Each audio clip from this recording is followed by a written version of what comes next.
to my channel. Today we're going to be talking about my 5-star reads from this year. So far. Obviously the year's not over, it is August, and I've only had 4 5-star books this entire year so far. These are the top books that I've read this year. I was kind of in a slump, I will say. I was kind of in a reading slump. Honestly, like all of last year, all of 2023, I was not reading as much as I used to or would like to. I was just really busy with senior year of high school and work and so, whatever. But anyways, these are the books we're talking about today, so let's just get into it. First book that I really want to talk about is this book right here. This is Tender as the Flesh, and it's by Agustina Basterrica. She is from Argentina. She's an Argentinian novelist. I believe this was her second book. Yes, this was her second book. So this came out not too long ago. Like, it was pretty recent because I remember every time I would go into like my local Barnes and Noble, I would see this like sitting out on like the recent. Okay, well, yeah, 2020. So it came out in 2017, but it wasn't in English because obviously she's from Argentina. But in 2020, they released the English translation of the book, and I was drawn to this book basically from the cover. Like, I knew it was going to be kind of like a darker book, and I don't know, I really enjoy like kind of like head-turning dark mysteries. I mean, like, one of my favorite movies is Mystic River, and if you've seen that movie, you know what I'm talking about. That's kind of the vibe, like a dark drama with like different themes. That's what I tend to gravitate towards, and this book was just everything for me. I am obsessed with this book.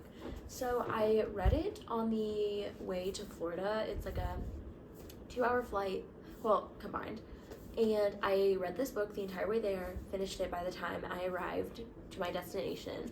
I just like non-stop was reading this book. I couldn't put it down. I guess you could consider that reading it in one sitting, because I mean, obviously I stopped for certain things, but I did read it in one sitting. It was so good. I don't know if it's for everyone, I will say. Like, content warning, trigger warnings. It's a really dark book. It's about eating people. Not, it's so, yeah, that's the content warning, is that there is, I get cannibalism in this book, because the entire premise revolves around our little friend Marcus, and Marcus works at a meat industry plant, like they process meat, okay? But the fun, quirky little thing in this book is that there is no animal meat anymore. People don't eat animals because there was a virus, like a I don't know how to describe it, like a contagious sort of virus that came and it took out all of the animals. So you can no longer eat chickens, cows, pigs. I think those are my top 3. Those are my top 3 animal groups, okay? You can't eat them anymore, because there was this virus that took out all of the animals.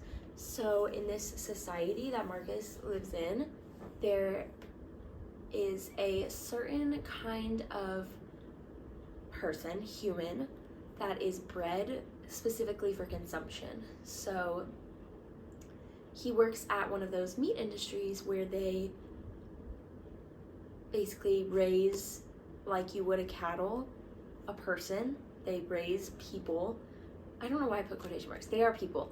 They raise people who can't speak, they can't talk, they don't have that kind of like relationship. They are strictly bred for the purpose of being eaten, and then they butcher them, slaughter them like you would a cow, and eat them.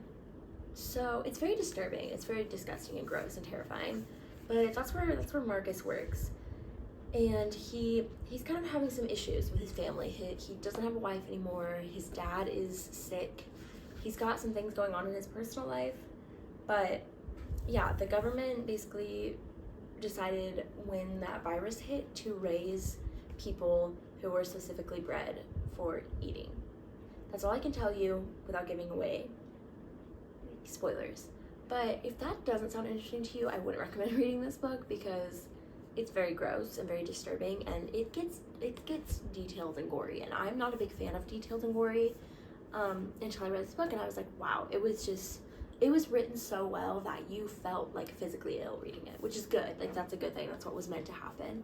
And I do think a lot of people would consider this to be kind of like a vegan propaganda or a political message, and yeah, I'm sure it is a vegan propaganda message, but I don't know, it was interesting. I personally am not a vegan. I do eat meat, but this did give me some perspective, and I sat with this book for a while and was like genuinely like thinking like, wow, you know, so it does cause you to think. But I loved the writing style. It was a very quick read. I loved the way she was it was a very immersive experience. Like, I felt like I was in this book, and that's part of why I felt physically ill and disgusted, because it's such a nasty book. But it's so good. It's so good. Like, I recommended this book to my dad because he's really into like Stephen King. He's really into horror. He's really into gore. So I was like, he would love this book. He would absolutely love this book. I wouldn't recommend this to someone like my mother or my sister who enjoy reading romance or happy novels. This is not that. This is not a romance. This is not a happy book. This is very disgusting, primal, nasty. So yeah, I would just be careful recommending this to people if they are sensitive to certain topics, because this book has a lot. That's all I have to say about this book, but this was my first 5-star read of this year, and I am obsessed. I love this book. So good. Read in one sitting. Highly recommend if you're into that kind of thing, if you like books that are very immersive. That being said, let's move on to our second book. Alani Nu released their Witch's Brew, which is my favorite flavor because I love Halloween. You can't see, but I have all of my Halloween decor up. I have my Halloween blankets. Everything's out. It is like August 16th right now. No, it's August 17th. Don't care. I'm obsessed with Halloween. And this coming out yesterday, I got this yesterday. So this book is American Wife by Curtis Sittenfeld.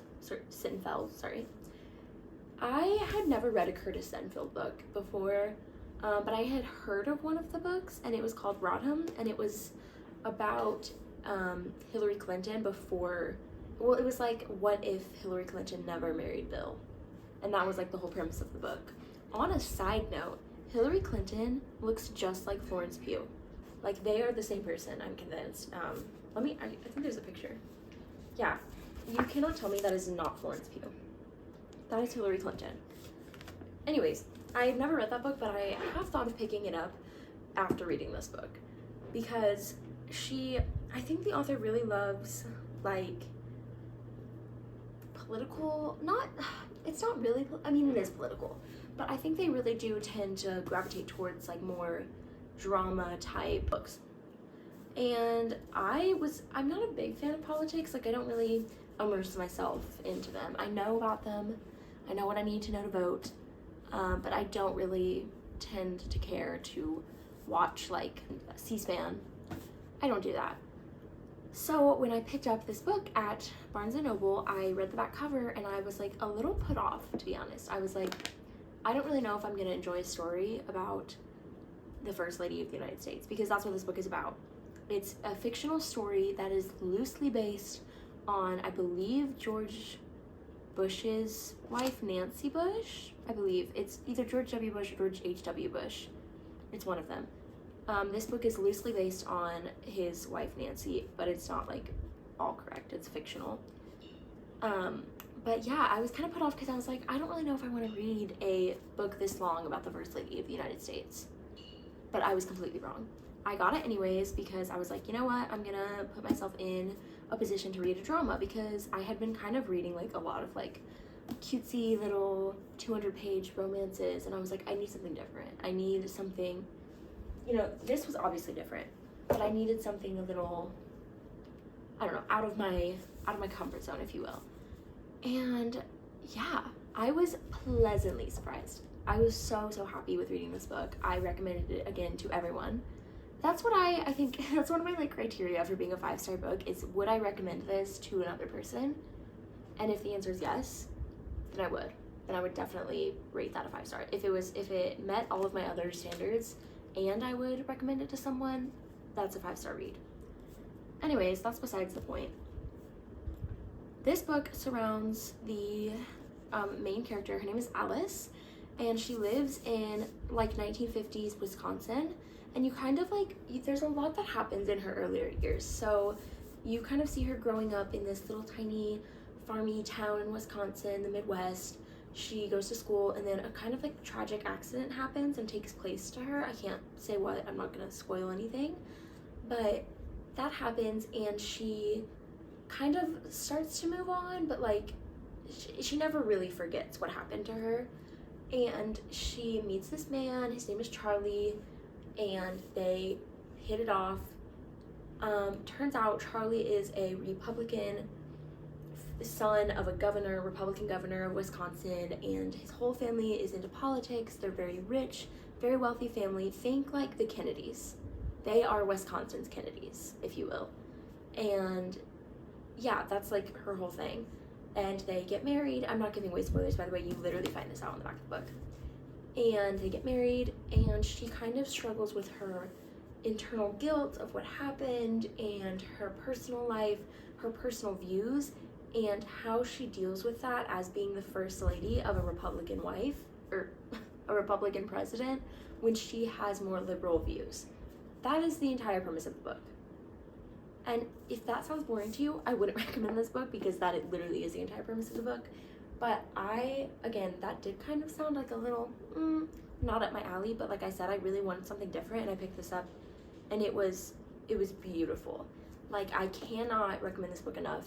If you are into dramas, if you like deep, compelling stories, after reading it, I literally looked up Nancy Bush, and I was just researching her all day, because I was like, I need to know more about this woman. She is so relatable, yet inspiring, yet simple. Like, it's just a very well-rounded, cozy little read, and I really did enjoy it. I really did enjoy it, and I'm so glad. And I do think at another time I will be picking up another book by this author, because I really did like the writing style. It was very, like I said, cozy. Like, I just felt like I was really like friends with Alice, the main character. Like, I felt like I really knew her, which is good. You want to know the characters, but like I felt like I knew her on like a deeper level.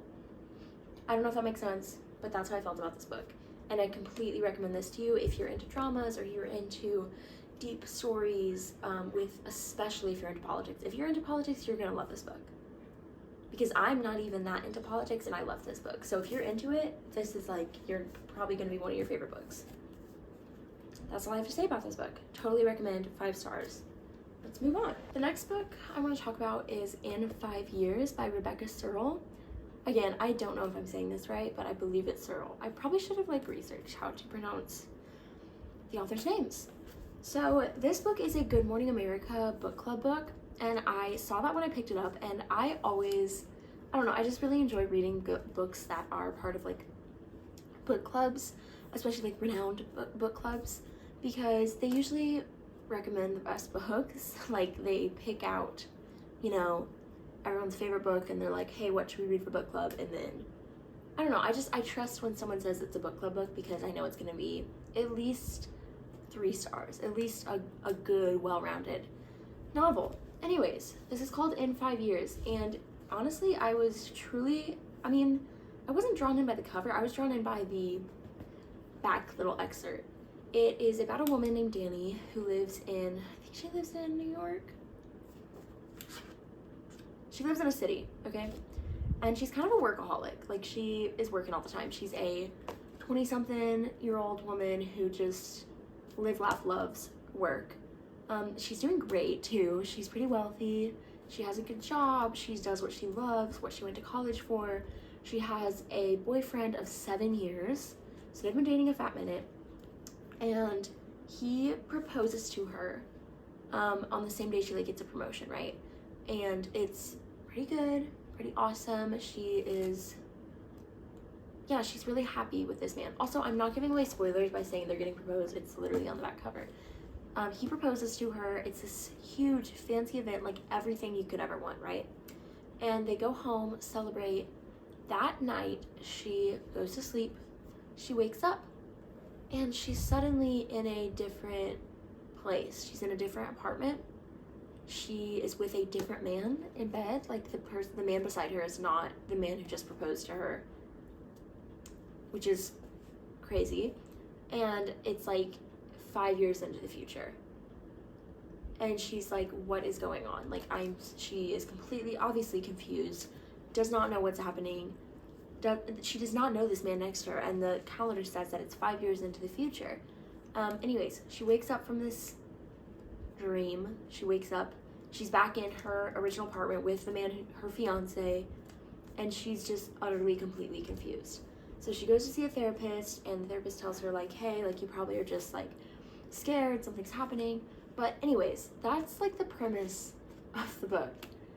And that's what, like, really hooked me. I was like, wow, like, that is interesting. If you've read The 7-Year Slip, it's kind of, like, a similar vibe. Not exactly the same at all. But it's, like, kind of has similar, like, time slipping, time travel, magic kind of vibe. Because this is a fictional book. Like, obviously, this could not happen in real life. But it's more of, like, a realistic fiction in the way the story's written. There's just, like, a little tiny smidgen of magic. Anyways, so that kind of sits with her for a long time. As it would, I assume, anyone. Like, if you woke up and you were 5 years into the future, that wouldn't just, oh, whatever. Like, you wouldn't just brush that off. It would sit with you for a while. And that's exactly what happens to her. And a lot goes on. A lot happens within her friends and her best friend and her fiance. Like, a lot goes on. And that's all I can say. Again, I don't want to give any spoilers, but obviously I thoroughly enjoyed this book here. It was so sweet. So sweet. There were, like, some moments that I was, like, sobbing, and then there were some moments that I was, like, so happy, like, just filled with joy. It was just a cutesy little book, but it had such, like, depth to it. Like, again, the characters were so well written. The plot was amazing. Like, genuinely one of the best plots I've ever read was this book here. Because it really was just page turning. Like, I could not put this book down.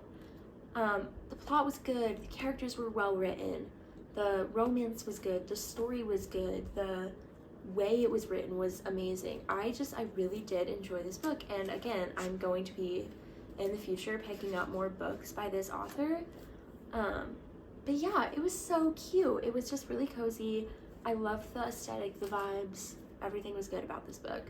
And again, like I said, one of my criteria for being a 5-star book is recommending it to people, and I recommended this to my sister, and she literally read it the second day that I gave it to her. She read the entire book and was equally obsessed. So it's not just me.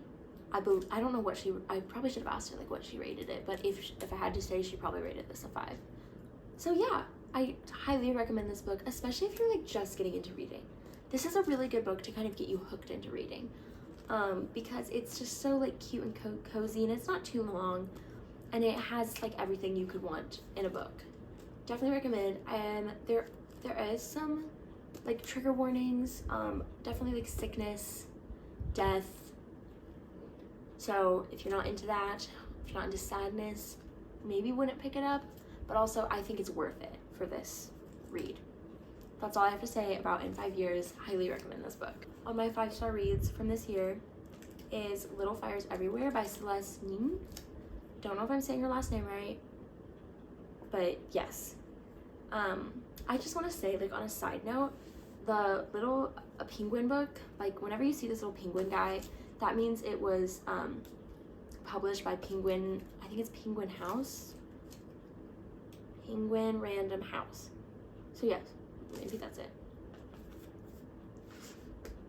Hold on, I'm gonna check.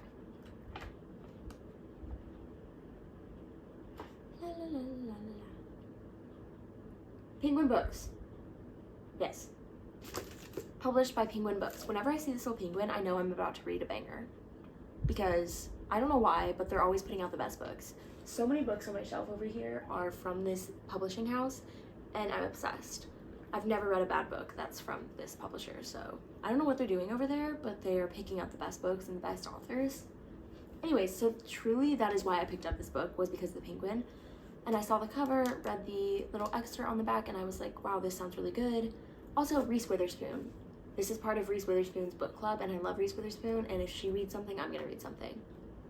That's all I have to say about that. Anyways, I loved this book. It took me a little while to get into. I will say it's very slow at first, but once you're in, you're in. You're in, and this book hooks you, and you're like, you kind of have to sit with it for a couple days because you're like, what just happened? It surrounds this little family in Shaker Heights, Ohio. It's this teensy little suburb outside of Cleveland, and there's kind of this like status quo there of being like, think of like Utah. You know what I'm talking about? Like how people, like a lot of the stereotype of Utah is like perfect little Mormon families with like 8 kids. That's kind of the vibe here, except for it's like, they're not Mormons. That's the only difference. And one of those wealthy families with some kids is the Richardsons, and Elena Richardson in particular. She's a mother of 3, or 3 or 4, I think 3. She's a mother of 3. And she is kind of one of our protagonists, kind of. And she has lived in this town her entire life. She grew up there, hometown woman, married her husband. Her husband's pretty wealthy. She works for she worked for the newspaper. She's just a well-rounded lady. She's the lady you'd see when you like come into the town and you're like looking around. They're like, go to Miss Richardson. Like she'll tell you everything. You know what I mean? And she's very put together, very proper, well-raised, like, yeah. And then comes along Mia Warren. And Mia Warren is everything Elena is not. She's very eclectic, very out there, single mother of 1, pretty young. She's an artist, a struggling artist, might I add. And yeah, she is very different from what Miss Richardson likes in her little suburb.